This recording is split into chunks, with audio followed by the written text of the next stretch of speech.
Hey everybody, Danny from House of I here. Before we get started with the podcast, I just wanted to give Matt a huge thanks for coming out. Matt from His Hem. We had an awesome conversation, really just getting to know him more because he's been over here, like we mentioned, a ton of times, but never in this house. And yeah, it was nice to sit down and talk to him, like pick his brain about music and whatnot.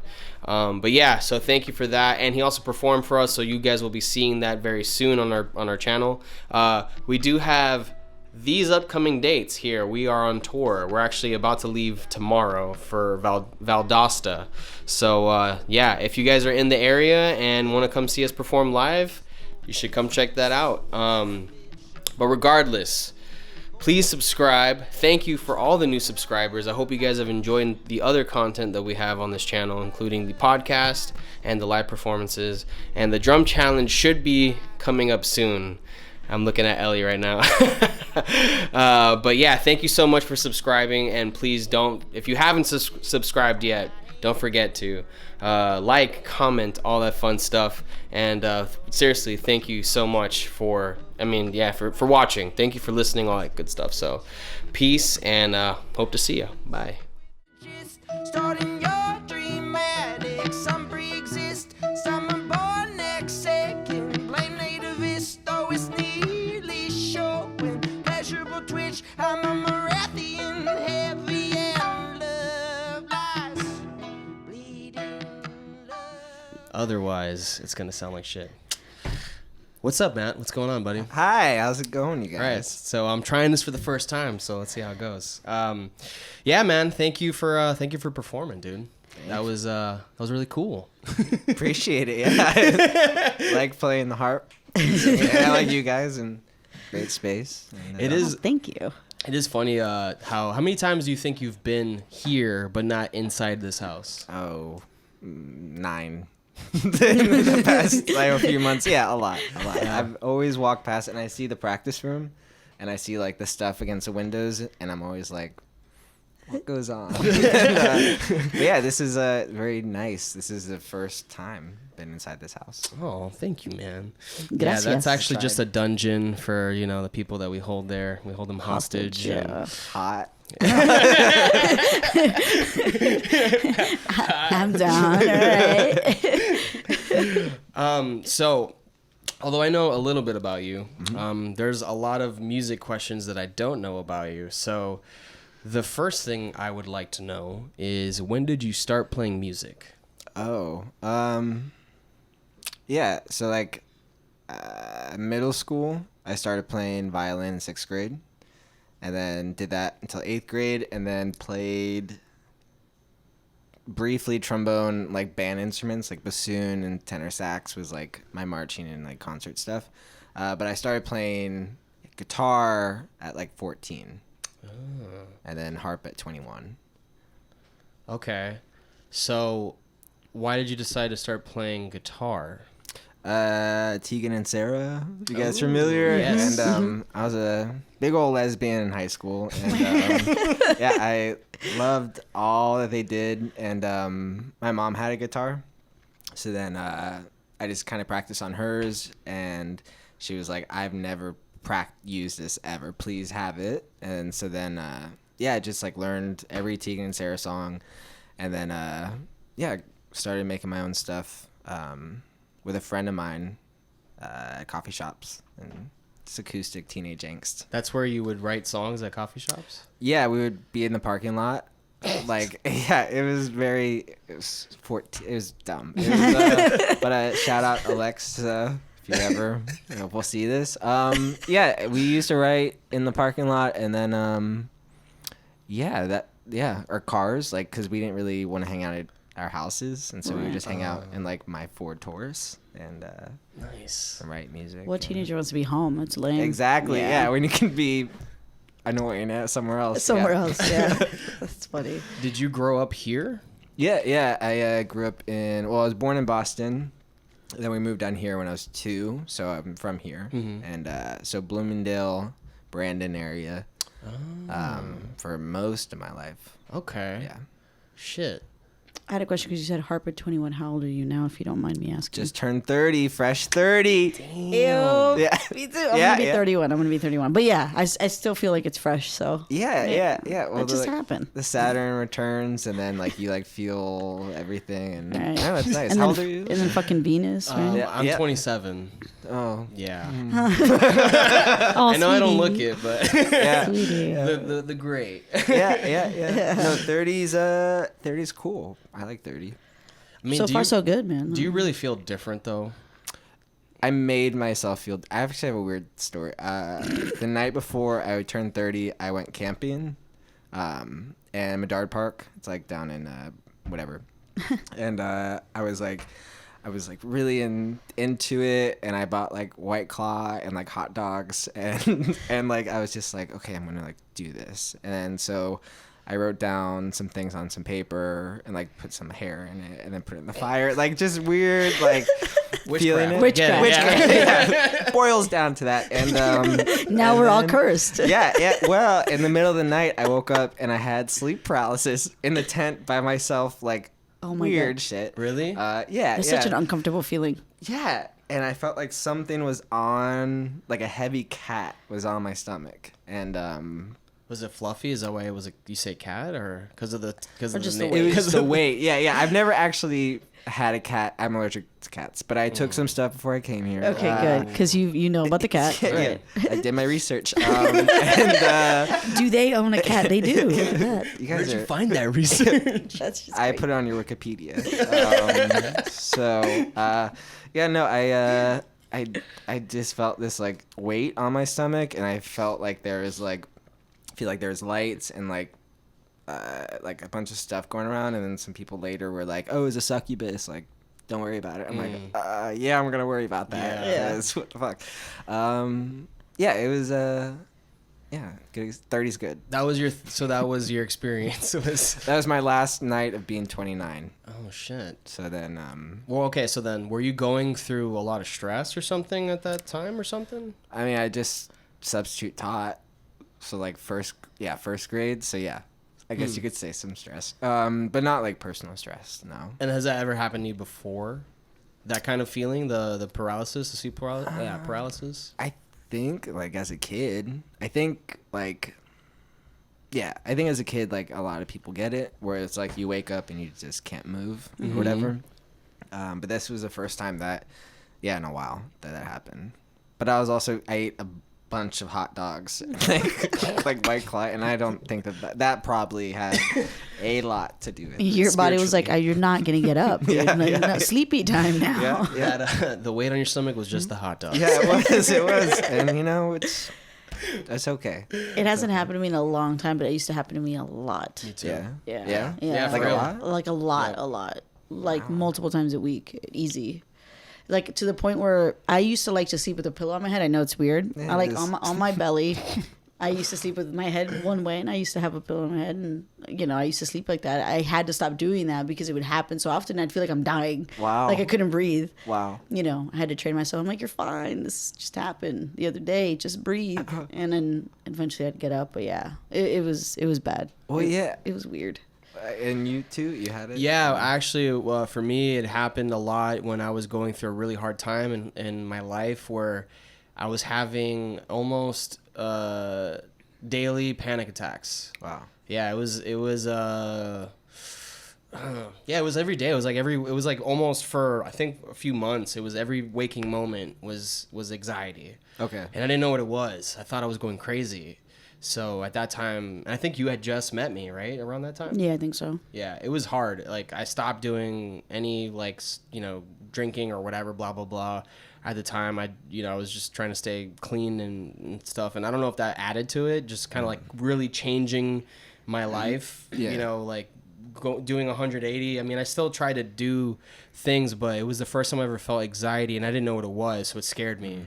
And yeah, I was having a lot of that. I was having a lot of those dreams. It was weird, man. I was having crazy dreams, like like the sleep paralysis. I couldn't really sleep that well. Like, I would get home from school and I would try and fall asleep it would be like what 4 in the afternoon or something, and every time I would do it, I would have like it would happen to me. Yeah, it sucked, man. It was a hard time. It was probably like one of my lowest times in my life. Wait till 30. It only gets worse. So. I don't know. I like after going through all that stuff and realizing what it was, going to therapy and stuff like that. Like now I kind of feel like nothing. I mean, something really bad would have to happen for me to like go back to that place. You know? To get that low. Yeah, because that I mean it was rough, but I digress. Therapy's great. Yeah. Therapy is great. Yeah. Yeah, it Everyone should try it. Oh my God. should definitely try it. All those drugs you guys try therapy. Oh my God. Yes. Are you in therapy right now? Yeah. Jesus Christ, Daniel. Sorry. What are some of your insecurities? Let's go through it. Oh my God, that's terrible. Yeah, I think we should all talk about it. For sure. Yeah, it's been like 2 years. I do Talkspace. Is that an app? They sponsor those. Yeah. So it's worked for me. And I'm actually in the process of cutting that off and going to see someone in person because it's like cost and then also like different stages and we do cognitive based therapy. Okay. Have you done I guess like a sit-in therapy before? No, Not yet. So it'll be your first time. Mm-hmm. Okay. What should I expect? Well, honestly, it was weird. It felt I feel like a lot of people that I've met, they have weird issues with I guess really opening up to strangers. And I like immediately did not have that problem. Like I sat in, it was the first therapist that I was assigned. I just it was she was a nice woman, and I just basically explained to her everything that I was thinking of, like the thoughts that were going on in my head, and she just really put it in perspective of this is just something new that you're going through. This is unfortunately you have this. It seems like it runs in your family, and don't let it control you because if you do that, then you're never gonna you're never gonna be able to let it go. Yeah. So I mean, I think I went there. I want to say maybe like a few months I did therapy, and she put me on a very low dose of some sort of anti-anxiety medication, and it honestly didn't really do. It didn't zombie me out or anything. Yeah. It just I think it just gave me really weird dreams. Okay. Including this was after the sleep paralysis stuff, but it just gave me really strange dreams, and yeah, just after that, I just, instead of not doing things that, like for example, going on trips, because I would freak out and think I don't want to do that because what if I have a panic attack? I don't know how I'm gonna handle the situation, and she would just be like, go do it. Even if you do have one, you'll be okay. Yeah. And me doing that kind of allowed me to just basically get over it. And I still have anxiety like normal human beings do, but it's not like that. Like that was like, it would make me feel like I was in a different world. Yeah, honestly. yeah. I don't know if you suffer from it, but yeah, like how that depersonalization. Do you know what that is? Yeah. Where you just aren't yourself. Like you're not even there. Yes. Yeah. Yeah, it would make me feel like this is not reality. Like I'm crazy. I honestly felt like I was in a dream when that was going on, and that's such a weird state to be in. Yeah. Well, I think it's interesting also about like not knowing where to start when you go, because it's like they just say, "Hey, how are you feeling?" And then you just start. I think even in the process of putting a name and a face to those feelings and like seeing it, like painting a picture and be like, "Oh, like that's what I kind of feel," and then, like that is a big step to like just acknowledge its presence. I think. Yeah. Because you try not to. I mean, that's the whole Right. thing. Like you're just like whatever. That's not a thing. This cat is going absolutely berserk right That was a now. washing machine. Making a ton of noise, yeah. I like blocked her out because I didn't want her in the shots and stuff, and she's like like, now I going was- bananas. She's like, now you guys are just talking. Let me get there. That was actually the cat on my stomach. So. It was Pam. I can see that. But for me, it was completely the opposite. I had a really hard time. I felt like, I don't know. I'm just picky in general, right? So I was just like, all right. So if this person approaches me and I just don't feel that. Like, I can't sit here and tell you my stuffs. You know what I mean? Like, it just didn't feel right. And, you get caught up in like, does this person really care, and like all of those things. But I think that it would probably be easier to do it now than when I did it before. Yeah.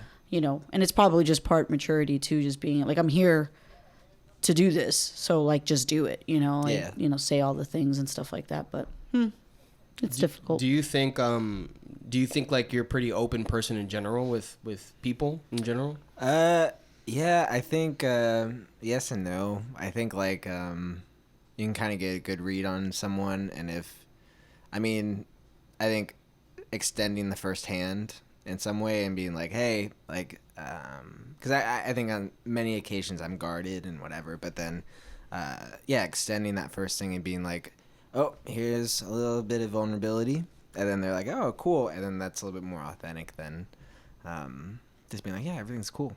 Yeah. I'm fine. So do you choose, like, if you feel like someone, like, you're like, oh, I don't really care for this person, not because they're a bad person per se, but more of, you're just like, I don't really jive well with them, like, then will you kind of hold back the things you'll say? Yeah, like, how so? How do you mean? Well, for example, for me, like, my coworkers are the best example. Like, they make fun of me and say that I'm like an interrogator, but honestly, I just try and get to know. Try and get to know people. I was like asking about their life and stuff like that, and I'm not afraid to talk about mine. And even if I thought that they weren't the kindest person or something, and not to say that anyone I work with now, guys, aren't the nicest people, but people that I've worked in the past that don't work there anymore. I haven't been afraid, even if I felt like even if I felt like I might be judged for the things I'm kind of just, because not everyone does that. Yeah. I feel like a lot of people don't. Yeah. They're kind of like, they'd rather not really talk about it. You know. So like, do you mind the things that you share? I guess is kind of the. Yeah, I think you do have to. I admire people that just say everything, however they want. And like I was a life coach for like a second in this job that I had, and the one thing that it was like pretty like 90s like what stuff, but then at the same time it taught you how to like listen and like what a gift listening is, and like it's something that like it's more like if I were to be like, oh yeah, I go to therapy, I'm on this, I do that, whatever, I can say that, but then actually like listening to the other person and like connecting, I think that's it's an easy thing to do, and you don't have to be so like word vomit with things, or unless you want to be. Yeah. But I do get afraid of that, like overextending in the sense of just kind of like almost like dropping like your life on someone.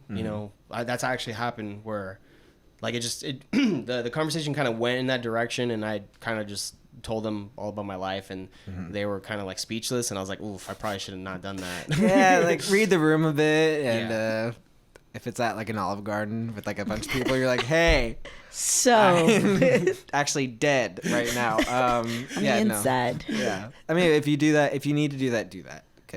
Start somewhere. But yeah. I don't know. That's funny. That's funny.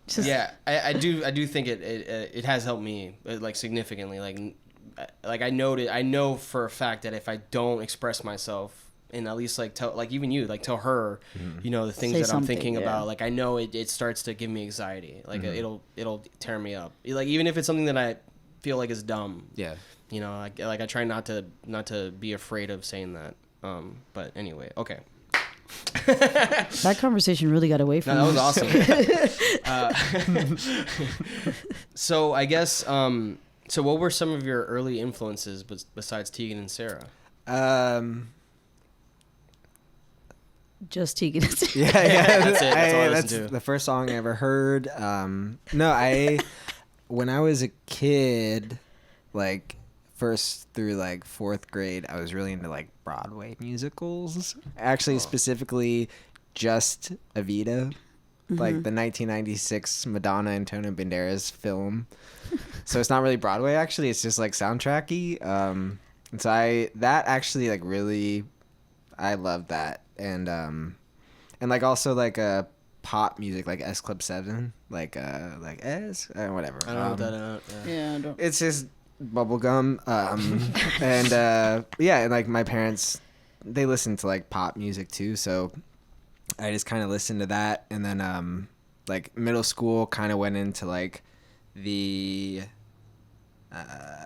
No Doubt, actually. No Doubt was No Doubt was my influence. Okay. From like kindergarten, I bought Tragic Kingdom at the Blockbuster with like my allowance, and just listened to that. And then as the years went on, then like Tegan and Sarah was like a big thing, and like Christian music I listened to a lot, like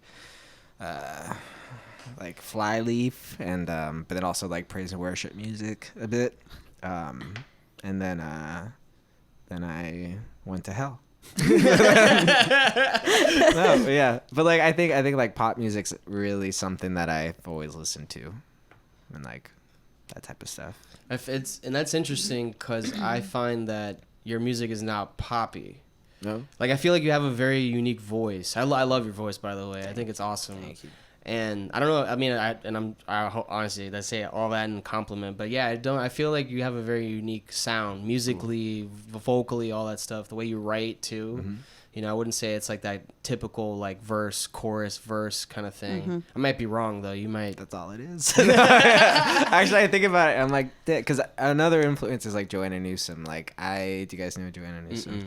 I'm not gonna lie to you. Thank you. Yeah, won't. she's an amazing American artist, and she plays a harp, and that's what got me into harp. And so she went to school for like composition, and I listen to pop music, so like I think that I really admire people, and like you guys do it too. Like it's not traditional. You play chords like you said earlier, but it's things that I wouldn't have understood, and like and just different elements of things. Yeah, and I think pop music is interesting because for me, pop music is just something that's like in your head, or it's like I don't know. What do you guys think pop music is? I think it depends on the type of pop music because I think good pop music is just it's catchy but done right. And I feel like bad pop music is like almost selling your soul. Not selling your soul, but selling out. Right. Like it's almost like a cash grab. Yeah. You're just trying to. What would be a comparison? I mean, that's yeah. not music. Okay. Because I was gonna go to music, but Trying to think like like a fad almost. Like it's just like whatever's like in, a trend. whatever Yeah, like a people trend. can listen to easiest and get into and pay money for. That's kind of. I mean, I guess I would compare it to what I feel like YouTubers and social media people do now, where they just try and be outrageous, to get followers and stuff like that. Kind of like doing stuff like even if it's not true to yourself, Yeah. they'll do that to accrue some sort of following and stuff like that. And I kind of think of when I hear like pop music on the radio, that's what I think of. what's a pop artist right now? Like, I mean, personally, I'm not a huge fan of Imagine Dragons, for example. I'm not a Is huge that pop? fan of. I mean, I consider that like pop rock and the, like, I don't know. What do you think about that? Are you a fan of Imagine Dragons, for example? Huge. I have a back tattoo. No, I'm really selective with like that. I listen to like 12 people a year. And like I have a core group of people that I will always go back to, but then like Casey Musgraves is someone that I really listened to recently. Like she's like country pop, and like I don't know. I don't know. does this sound? I don't know. I guess ignorant. Like, cause like if I'm gonna compare good pop to bad pop, it's like saying like, Michael Jackson to like the Backstreet Boys. Okay. You know what I mean? That's a fair comparison. And like I'm always going to choose Michael Jackson, and I really don't even listen to Michael Jackson, but I mean, we're talking about someone who sat there and thought about these chords and like pop music being in your head. It's like it's a jingle. It's this, and then and it could be the cheesiest set of chords, but I just feel like everything else around it can make it kind of stick out to people. Yeah, I think there's also that element of like cultural importance, like how much of an earthquake he caused, and Backstreet Boys too in their own right. They did their own thing, but like that was also very, I don't know. I think pop music also has the power to like change people's conversation into like what's acceptable. Yeah, and, I agree with that completely. Yeah, I think you're definitely. totally right, because I think a good example of that right now is a band like Tame Impala. right. And I've said that a lot, but they're like bringing in that kind of 80s pop back and like it's like very like that synthy stuff, but and like almost like R&B into their music. And I'm not. I mean, I don't think I was a huge fan. I don't think I would have been a fan of that like earlier, like if I was in my younger years or whatever. And now their progression has kind of like showed me, oh, this is cool. Like, have you ever heard of the band Alaska? Mm-mm. They're fucking awesome, and they're pop. They're like I don't even know how to explain them, but they do pop in such a cool way. It's like so. It just sounds so unique. Like it's almost like a throwback to the 80s, but in a modern way. And her vocal, the singer's vocals her melodies are so interesting.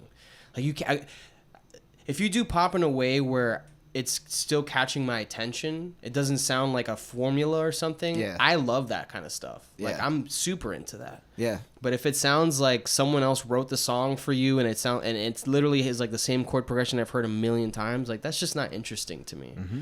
Like how do you feel? Like what do you think about that? Yeah, I think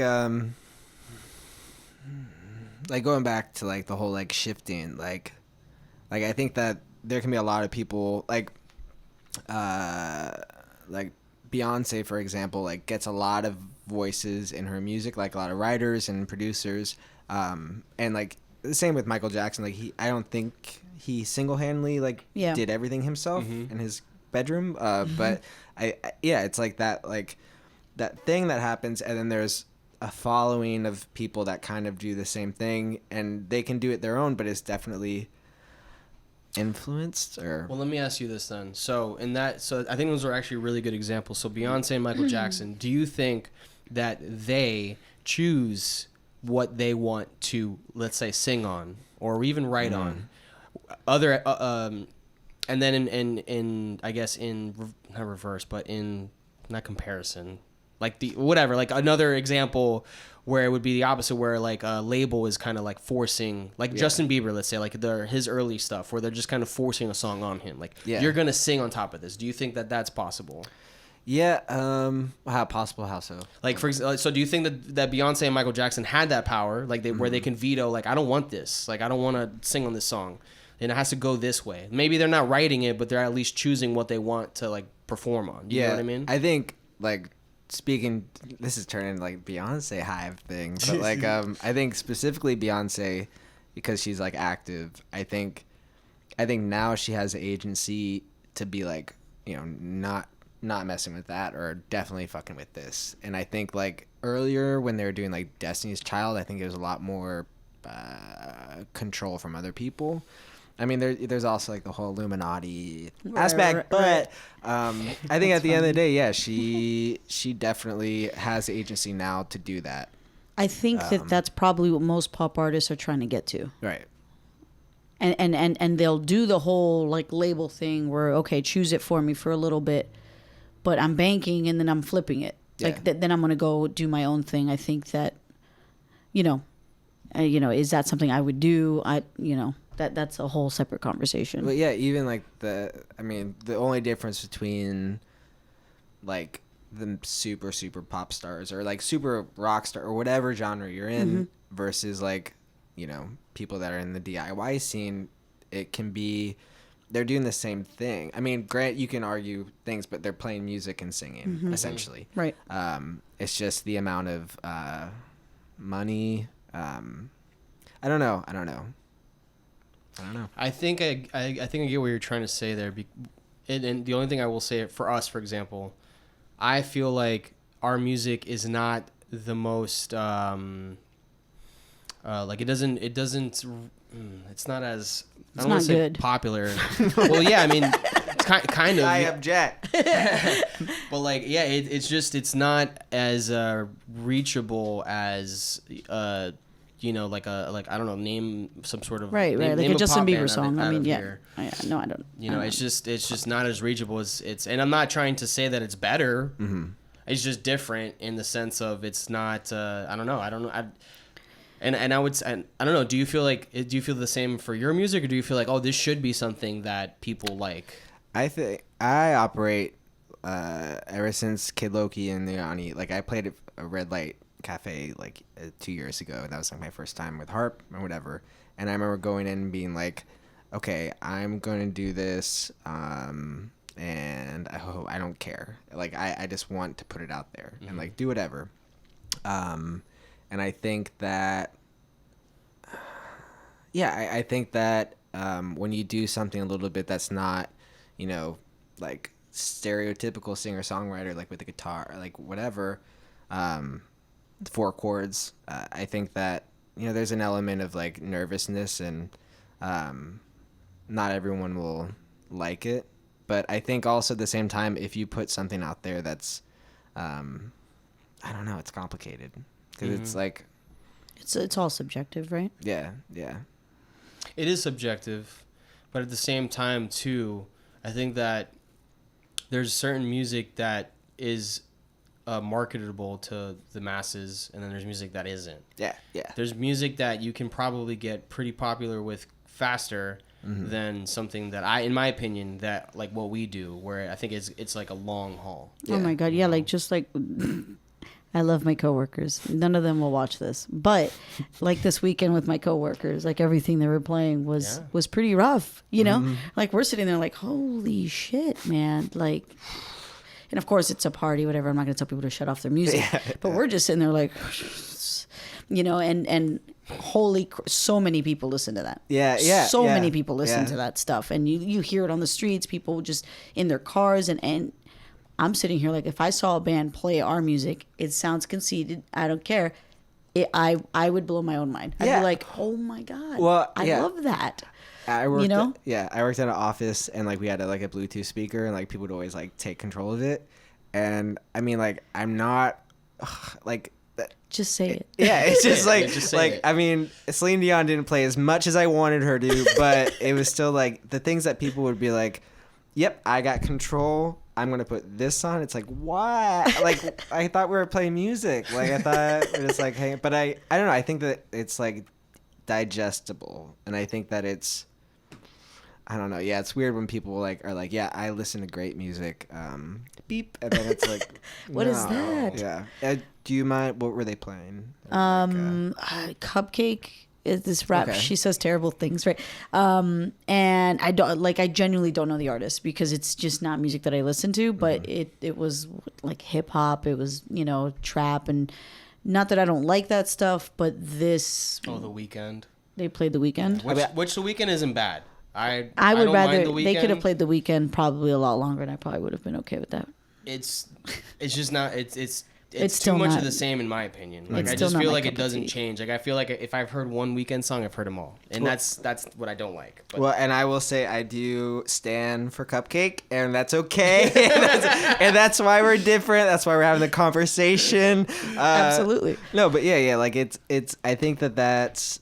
It's interesting when people put music on and it's like it's like this is what I want to listen to, and then it's like, well, why? Like why are you playing like Reba right now? And like if it's like speaking to them, it's like interesting.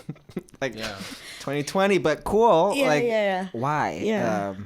I think it's weird. Unfortunately, it makes me question things. I Yeah. I can't help it. Like I'm gonna be a little weary of you. Like really that? Oh, Yeah. okay. Well, Yeah. go on with yourself. Yeah. Yeah. I only remember Cupcake because then the same coworker that chose a song sent this terrible video to a group chat that we had, and we're all like, "Well, I'm never eating corn on the cob again." Oh, like, okay. Yeah. I think I don't know the name of the song or whatever, but it was awful. Yeah. corn, We were just like, "Oh my cupcake on corn. Yeah. Yeah, it was rough. It was rough. It's and the thing to think about, like how many musicians are out there right now like playing, and like because Cupcake wasn't, she started at nothing. I remember when she had like I don't know, like 12 or 2,000 Twitter followers, and I was like, cool. And then and now she's It's bigger. a thing, yeah. And it's like, and the same thing like I guess you can compare it to like Lizzo, like recently in the past year just blew up completely, and there's something about the sounds or the songs or whatever that people or resonate with people, and like even though she released it whatever, I think it got into the right hands and then distributed correctly, and then all of a sudden it's like everyone, because I think some people I don't know how like that works, How people blow up like that. Yeah. I don't know either. I Jessie said that she started off as a parody artist. Who, Lizzo? No, the Cupcake. Oh, Cupcake. I can see that. That she started doing like parody songs, and I'm like, that's so interesting. It'd be interesting, like this whole thing we're seeing of this person is not even them. Mm-hmm. You know what I mean? Like she's doing it to be funny, but she's sitting there like, I can't believe people are taking this seriously. This is great. Yeah. That would be funny to me. I think that's exactly what she's doing, though. I'd have to high five her for it. Similar to like what a comic that has like really raunchy comedy, but he's a nice guy. I'm not saying that. Obviously, I'm not saying like this is any indication that she's a bad person or whatever. But like I could see like an older person thinking that she's like this promiscuous woman. You know what I'm saying? Just based on her songs, and it's like you don't know that. Yeah, you know, I don't that's assume, an assumption. I don't yeah. assume that. Yeah. Well, and then like, imagine if you guys like, you had a song that like you guys made, but that you're not happy about or whatever. Like you're like I don't really like that song, but I play it, and then all of a sudden it gets like Huge. radio, or they're like whatever, and then like how, and then you're like, oh, if people like that, yeah, how would you deal with that? If like, well, I have a song in mind. It's Monkey. It's like one of our first songs we ever wrote as a band. And a lot. I mean, usually that's like a song that people like, and I know why. It's because it's a simple chord progression, and it's got a catchy melody and stuff like that. And if it got popular, I would be okay with it, just because it's our song, like we made it. But I mean, it's not something that I would listen to, if I'm being honest. It's not something that if I were to hear it, I'd be like, oh, that's dope. I would just be like, oh, that is what it is. Our listeners would probably be disappointed, because we'd probably never do something like that. And then it'd be like, it just happened one time. Never say never. Yeah, I don't Monkey know. 2 coming out this summer. I don't know. It's a weird thing, because it's not like that kind of thing is not in me per se. It's just I like the music I like to write is stuff that is interesting to me. I'm not trying on purpose to. I don't think of music in a way of like, oh, what would appeal to the most amount of people. I would just write music like, oh, what sounds cool to me. Yeah. And I don't think you do that either. I don't hear that from your music. I feel like you write stuff that you enjoy as well. And I've definitely been told like, oh, you should just write a hit. Like, what? Like, well, no, I like working a job, and I like that's goofy. Yeah, oh, yeah. If you just wrote like a hit that that people could get into, you guys would be like famous. And you're like, but I have. I've been in my doing opinion, this. yeah. Exactly. Write something people can dance to. Yeah. And it's You're that's not dancing right. That's how it is. I could dance to my stuff. I Yeah. mean, it's just weird. I don't know. It's weird. Like okay. So do you think that you could write the most poppy, easy to listen to song, and that it would actually like change your life? Like it would actually make you more popular. Do you think that that's possible? I wish I did it tonight. Like I don't know. Like if I could, I would. Okay. I don't know. Yeah, but going like kind of what you said about how like you write what you like, and yeah, like what if, yeah, I don't know, if I had the skeleton key to that door of success and like just like could whip it open, I would love to do that, just maybe to afford more freedom. Okay. But yeah, it hasn't happened yet. But don't you think then like you could write something maybe that, okay, so for example, would you be like, okay, so and let's say like back in the day, like the Jonas Brothers were huge. Could you see yourself writing a song like that, like in that style and that kind of, you know what I'm saying? That because it's like you're a musician, so you can imitate things, right? And that's really what you would be doing. You'd just be imitating something that's worked, and you'd just be making, changing the chord progression or whatever, but just saying like, okay, this is simple. I'm writing simple lyrics. Here's a catchy melody. Yeah. Here's a pop song. Yeah, I'm sure if I studied it, like studied what worked and studied like listened to it, I'm sure that you can come up with something like a stone's throw from it, Yeah. Do you mean if he would actually want to? Yeah, kind of, and that too. Would you want to do that? No. Yeah. I play music that like all the voices that I loved hearing like go into one. I feel like, how do you get like imitation, like, right? I think that because I definitely have influences, and they definitely kind of pushed me along into like my songwriting. And yeah, so if that was like Jonas Brothers and like all of them, I'm sure that I'd be able to do that.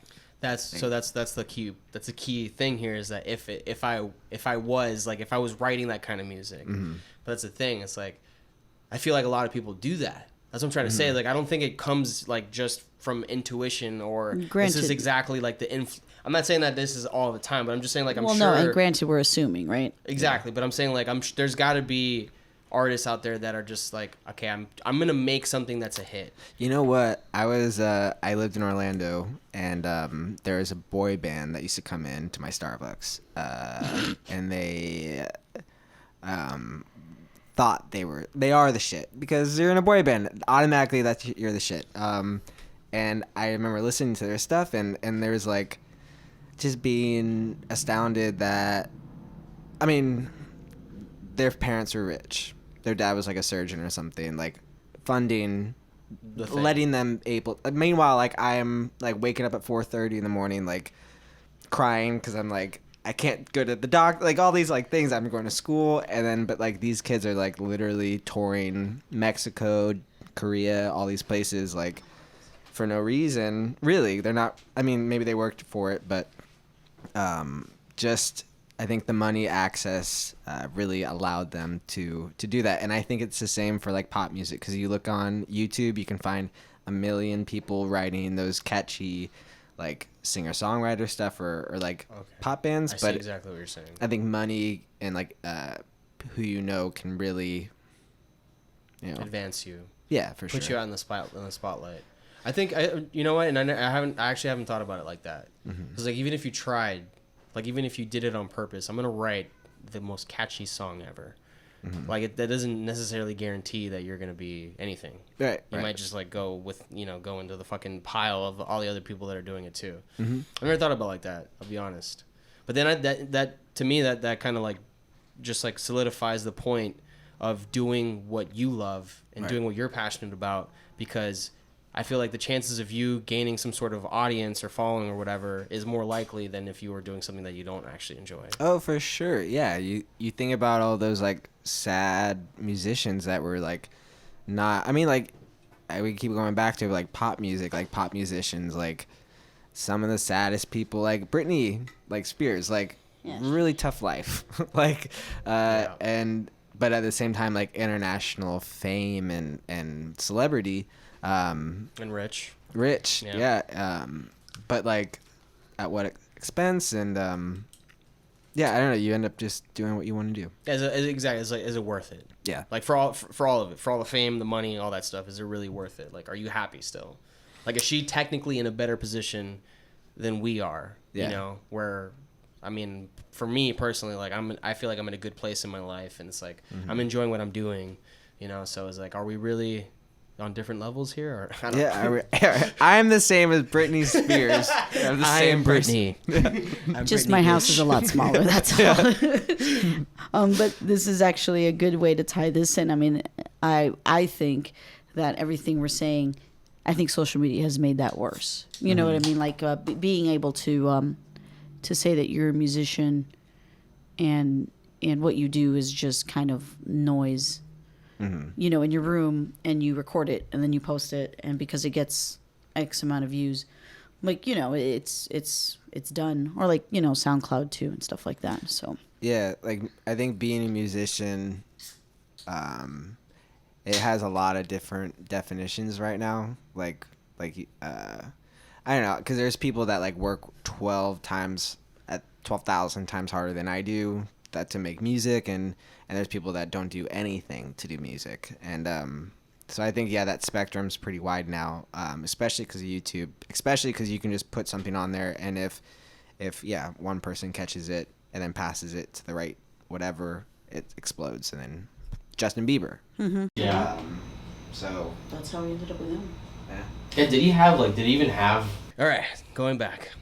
So I guess my question was, so do you know if Justin Bieber had some sort of? I know it's just funny. I can go right into it. Do you know if Justin Bieber had some sort of following before, or was he just like posting stuff on YouTube?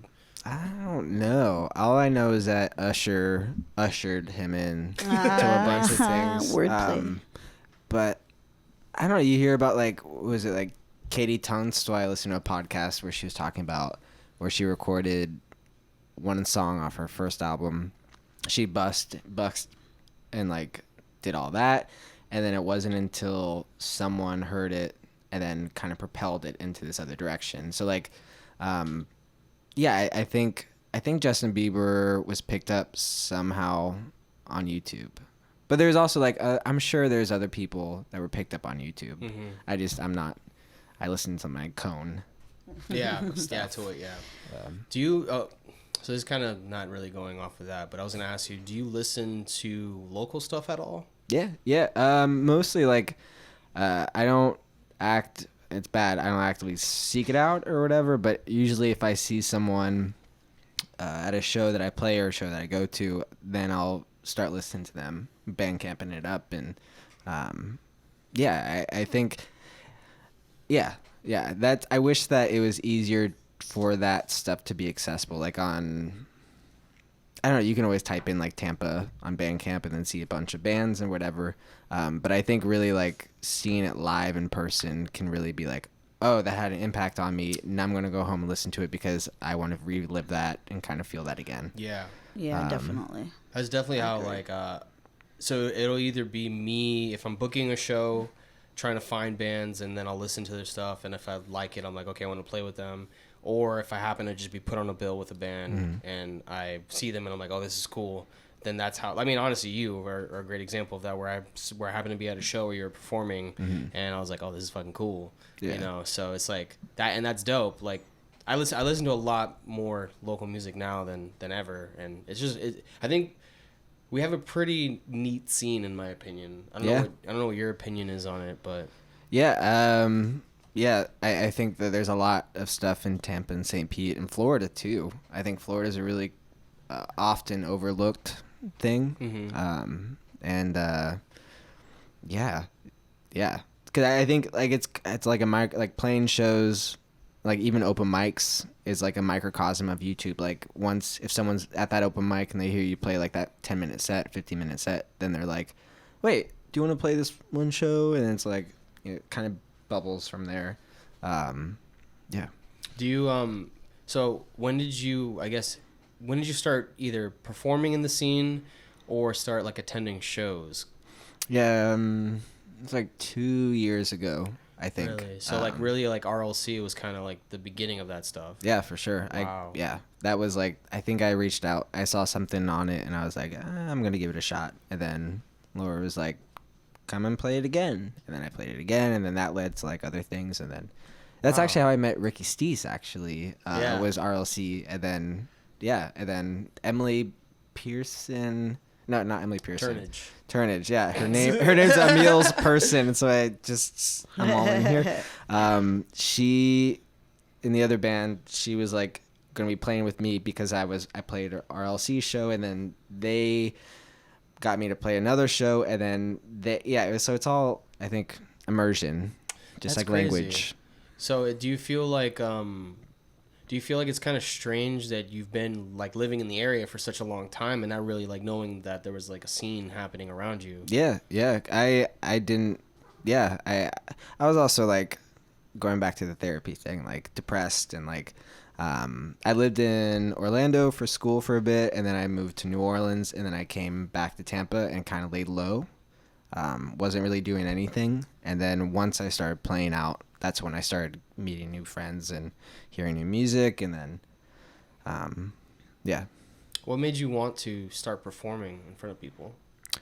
I was working at this like call center place, and I had a meeting with my like manager, and then he was like, "What do you want?" And I was like, "I want to play music." And then that was it. And then he was like, "All right." And it was like an afterthought or whatever. And then I was like, okay, how am I going to do that? Because I'm bored. And I'm playing these music songs to myself in my room. And why don't I just share that? And then here I am. There's something about like, you know, saying it out loud. Yeah. I think that's when it hit me too, where someone's like, "Oh man, you look like you have a lot of fun," you know. So I guess you just want to play music for your, you know, for a living. Yeah. That'd be neat, wouldn't it? And I was like, you know what? It would be, wouldn't it? Huh? Yeah. Holy shit. When did you guys first play? You guys have been playing for like 10, 15 years, right? 10 years, yeah. Yeah. 13. What led you to play the first? Or what even got in a I band? started playing at 13. I'm 30. What is that? 17 years. Yeah. 13, because I started doing marching band is what yes. Right on. Yeah. 3 Doors Down, Superman. I was like, oh yeah, I could do that. And then I learned the entire song. And then I mentioned it to someone. I was like, yeah, I know how to play a song. You know how to play that song? Bullshit. And I was like, no, I really know how to play that song. And they're like, all right, do it. And then it was terrible, right? But I got through the song. And then they were like, dude, that's not a thing. Like, people can't just do that. And I was like, okay, got it. Yeah. So then I just kept playing. Yeah. I didn't even mean it like that. I genuinely thought I was like, this is easy. This is too easy, you know. And come to think of it, it's like 4/4 is easy. Just that's easy, you know. But I didn't get that. I genuinely thought if I could do it, I was like, anyone could do it. And then turns out that's not the case. So it's been 17 years. Holy crap, I suck. Almost legal. And how long were It's you weird. playing with the first 2 bands before you met us? A minute. Bryant the longest, right? Because I started long, with though? him. I started with playing with him in high school in 10th, 11th grade, and then I stuck with him till after high school. And then after high school, towards the end of high school is when I met Eric. And then after I graduated high school was when we like got serious. We played a show at my high school, but we practiced like a handful of times for it, and then I kept playing with them after that. Yeah, she was before she was in our band. It was me, Kenny, and another friend of ours, Serge. We were playing music together, and she was just kind of like the person that we looked up to, you know, and like So silly. the band that was, you know, bigger than us or whatever. And she was like, I think she was technically the first live show we ever saw, which was at a wine place. It was so funny. It was a fucking punk funk band, and they were playing at like a wine and cheese place. It was crazy. Weird. And she didn't have a snare stand. She was playing her snare on a crate. It was like I loved it. it was fucking ridiculous. It was insane. They practiced at Kenny's house, like at our other guitar player's house. Like they needed a place to practice, and they practiced there. For that one show, because usually we would practice it in the bass player of the band. We used to practice in his room in this weird like a townhouse kind of setting, and his mom was just always gone and she didn't care. Whatever, we would get in there and practice, but his room was such a mess. Like it was disgusting. So, you know, like we would make jokes because you would like make a little square for you to just put your ass to sit, like maybe on his bed or something, and you'd make room for your feet. And then by the end of it, by the end of it, you were like covered in clothing again. You're like, dude, Sean, what the fuck, dude? Clean your room. Yeah, exactly. You'd be like, dude, just clean your room, bro. This is fucking crazy. There are pictures on the internet of before and after. Oh, yeah? Yeah, him just posing with all his mess, and then him afterwards, like after he spent like 3 days of having to clean that shit. 3 months. Oh my god! Sometimes you have to do that. Yeah, it was awful. But yeah, 17 years. I just realized that, and it's tripping me out right now. Yeah. Yeah, it makes sometimes the length that we've been playing makes me feel bad because I feel like we're not like I feel like we're just starting. You know, like this is our second tour, and we're still like fairly unknown. You know what I'm saying? Like maybe not in the scene here, but even I still think even in the scene, I think we're more known now. But it's not anything crazy. I definitely know bands that haven't been playing for that long. They've been playing for maybe half a year, and they have, you know, they're like really popular. Yeah. So sometimes that makes me feel bad, but then at the same time, it's like, you know, when you see us live, I feel like people are like, oh wow, you guys have been doing this for, like, we have good chemistry. Yeah. And Yeah, I don't know. I started playing music because of Rock Band, like legit. Okay. The We video would do game. that at like Kenny's house or Serge's house, and we just decided one day, why don't we just learn how to do it for real? Really? And then that's how we started playing music. Yeah, yeah. And I was talking about more about like my playing. I can't believe I've been playing for 6 years, and I can only do what I do on these songs. I've been That's playing for kind of 12. sad. Yeah, I've been playing guitar for 12 years. And this podcast's over. Cut the camera's dead ass. Get out. Oh man, have you ever been part of a band? I've played with people, but Okay. I've just had. Oh, and like I was in like the coffee shop thing. We were like called Amsco, whatever. And No, say it so we can look it up yeah, after this. Amsco tonight, and Amsco. so cool. That was the only time, and then like I've played with some people here and there, like you guys, but nothing like permanent or nothing. Are you interested in that at all? Or? I don't know. I think because we were talking about it earlier, like when you add more people, I like collaborating, and I like how there's different ideas in myself, and I think I like that. As far as but I'm slow with that. I'm a turtle. Like I haven't recorded in a few years, and just I think eventually it would be awesome to have like backup singers, choir, like Right. just like the whole thing, Yeah. an orchestra. Yeah, eventually I would like to. Yeah. See, I just want to see what that would look like. Like what that would even be. Yeah. Would it be my songs? Would it be collaboration? What would it be? So I think, like, just based off what we did, I think that I think it would be cool, man. Honestly, I think you would have to find obviously like the right people. yeah.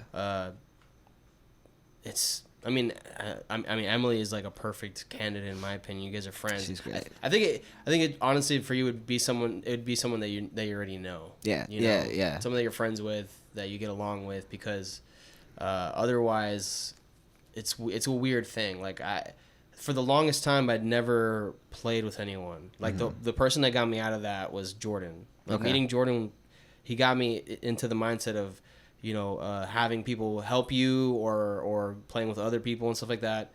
And it kind of made me realize like, oh, I could be doing more, and honestly, like the fact that us as a band, we're not like super busy all the time. Like this podcast is like a big reason. It's a big part of like us not doing anything and wanting to kind of still be involved in the scene while we're not playing, or attending shows, for example. So, it made me realize that, and I was like, wow, this is, I wish it would have been nice to kind of start earlier, like playing with other people. It's cool. It's really nice. Like literally and figuratively, like when it's just a single voice, it's just a single voice. But then when there's another harmony, like it's the same voice with another thing, and it creates like this new environment automatically because there's like something else that wasn't there before. And I think that's, it would be rad to be in a band and to have like collaborate or whatever. Yeah. Do you think you would stick to playing harp and guitar, or do you think you would kind of try and do different things? I'm rusty on drums, but I'm getting better.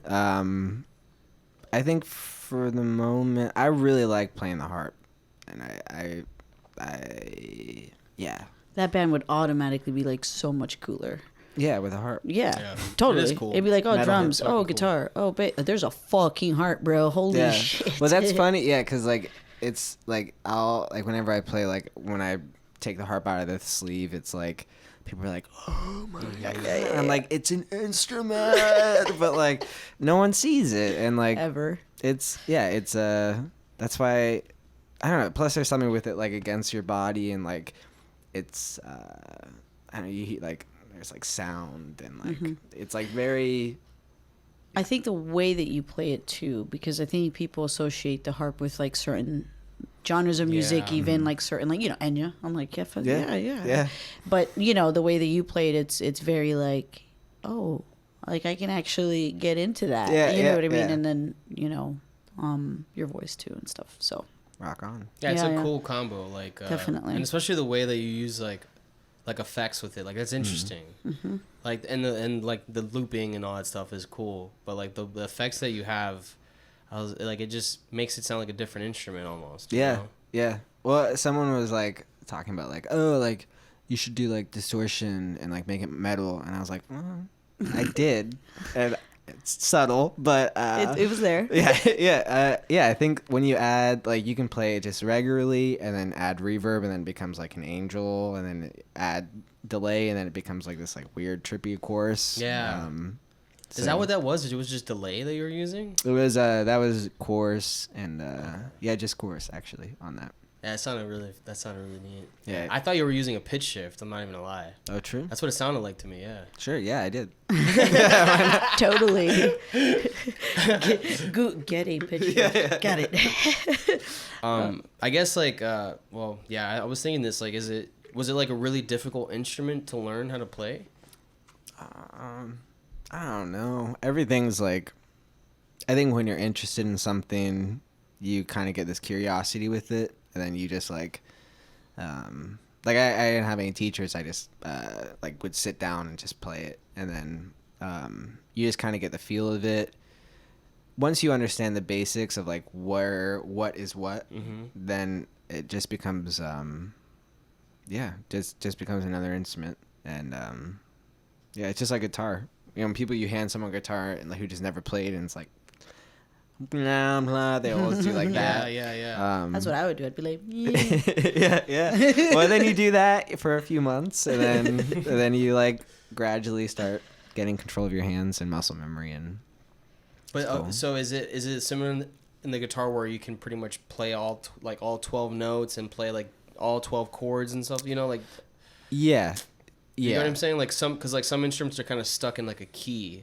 Right. You know what I'm saying? Like they can't really play. Like for example, if you wanted to do a solo in a certain key, like they couldn't do it. You know? Is that the case with the harp? Yeah, harp. You can have these like little levers. I have a lever harp, and so you just there's only like one song that like I actively do it throughout the song, but then there's also like the bigger harps or the pedal harps, and so they have these like the pedals at the feet, the bass, and then there's like this like bunch of rods and like strings and like pulleys that like change it, so you can in the song while you're playing adjust the key to do it's all chromatic, so like you can do every single song sound, and yeah, That's cool. Wow. it's also money. Oh, Is it really? Yeah. Like a really good organ is Right. probably like money. Or like a really good drum set or a really good guitar, Yeah. you know. It's Yeah. like I think a really good harp and a really good organ are probably more expensive. yeah, actually. There's Yeah. more work that goes in. I would imagine there's probably more work that's involved. That goes in into those. making That's it. true too. Oh yeah. Like mine's banged up because I've taken it everywhere, and I like even that like when it's broken, it's like, oh man, like I look at it and I'm like, that I don't know how the wood goes like that, or like how the much pressure on the arm of it at all times because of the strings, and then it's just a weirdly weighted instrument, and it's cool. But it can go anywhere. Yeah, I can see It's that. it's a good size harp you have too. Yeah. It's like a small person. It is. It's like a 40-pound thing. It's like you're carrying a midget around. yeah, little person. Yeah, that's right. Ellie, geez. But it's God, it's like a little so like offensive. 14 or like I don't know, like my little baby. Yeah, Little baby. yeah. And the thing is, it does get like I've noticed because I played a lot like with like a tank top on the tour, and like so like that gets sweaty, and then like there's like parts of it that's like affected by my sweat, and so like what you don't see is like the ugly side where it's like I don't know. Is it white? Is it turning white? Is that what it is? It just gets like it gets soft, and then it's like the wood. It's just like any wood. Yeah, with constant I like know what, you're like talking about. yeah. It dampens almost like Yeah. Well, we are at the hour mark here, so we're gonna let you go. But thank you so much for coming on and doing this. Thank man. you so much. Yeah. I feel like that was a good session. Yeah, that was was great. How much awesome. I owe you guys? Everything that you own. Got it. But yeah, man, thank you, and we'll have you back soon. All right. Bye. Bye.